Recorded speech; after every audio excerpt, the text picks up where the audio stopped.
میں نے آپ کو بتایا کہ ایز اے ٹیم ڈائریکٹر جب مجھے یہ رول ملا تو جو سینٹرل کانٹریکٹڈ پلیئر تھے وہ تو اویلیبل ہیں ہی، لیکن جو نان سینٹرل کانٹریکٹڈ کچھ پلیئر تھے ان کو میں نے خود کال کی. اس میں عماد بھی تھے کیونکہ انہوں نے سائن نہیں کیے تھے. ہی از بین آفرڈ لیکن انہوں نے سائن نہیں کیے تھے. تو میں نے ان کو خود کال کی اور ان سے میں نے ان کو بتایا کہ میرے پلان میں Pakistan as a team director آپ موجود ہیں اور میں یہ چاہتا ہوں کہ آپ پاکستان کرکٹ کو سرو کریں اور آپ مجھے اپنی اویلیبلٹی دیں، جس پہ ان کی طرف سے یہ تھا کہ وہ اس کو سوچ کے بتائیں گے. 2 دن کے بعد انہوں نے مجھے میسج کیا کہ he is not available for the New Zealand series. اتنے میسج کے بعد انہوں نے اگلے 2 دن کے بعد انہوں نے ریٹائرمنٹ اناؤنس کر دی. سب سے پہلے تو میں عماد کے لیے بہت دعا گو ہوں کہ انہوں نے پہلے تو ان کی میں سروسز کو اکنالج کرنا چاہتا ہوں کہ انہوں نے جتنی سروسز پاکستان کے لیے دیے،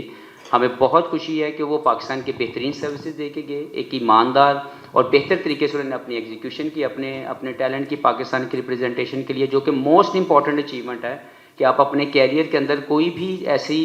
آپ سے غلطی نہ ہو جائے یا کوئی ایسا کام نہ ہو جو پاکستان کی انٹیگریٹی کو ڈاؤن کرے. تو یہ عماد کی ایک بہت بڑی اچیومنٹ ہے اور میں ان کو پریز کرتا ہوں ان کے کیریئر کے اوپر اور ان کے لیے دعا گو ہوں کہ وہ یہاں سے جو بھی اگلا ان کا جو زندگی کے جو فیوچر پلانز ہیں اس میں وہ بہت کامیاب ہوں. دوسرا ضرور اسی طرح عامر کی آپ بات کر رہے ہیں تو میں نے خود عامر کو کال کی اور میں نے ان سے ریکویسٹ کی کہ یہ اگر آپ چاہتے ہیں کہ پاکستان آپ کھیلنا چاہتے ہیں تو سب سے پہلے آپ اپنی ریٹائرمنٹ واپس لیں، آپ دوبارہ ڈومیسٹک سرکٹ میں جائیں، وہاں پہ پرفارم کریں، وہاں سے سلیکشن کمیٹی آپ کی پرفارمنس کی بیسس پہ آپ کو سلیکٹ کرے گی اور جب آپ ہمارے پاس آ جائیں گے پاکستان ٹیم میں تو آئی ایشور یو کہ you will be given equal opportunity like others. کہیں پہ بھی کوئی تکلیف نہیں ہونے والی.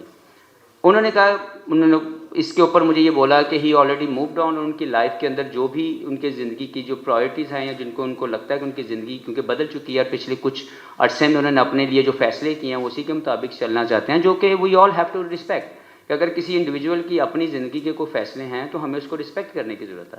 تو انہوں نے بھی یہی بولا کہ وہ اپنے آپ کو انٹرنیشنل لیگز میں اپنے آپ کو زیادہ بہتر وہ سمجھتے ہیں کہ وہ زیادہ رول پلے کر سکتے ہیں، وہ دوبارہ بیک ٹو اسکریچ نہیں جانا چاہتے. That is his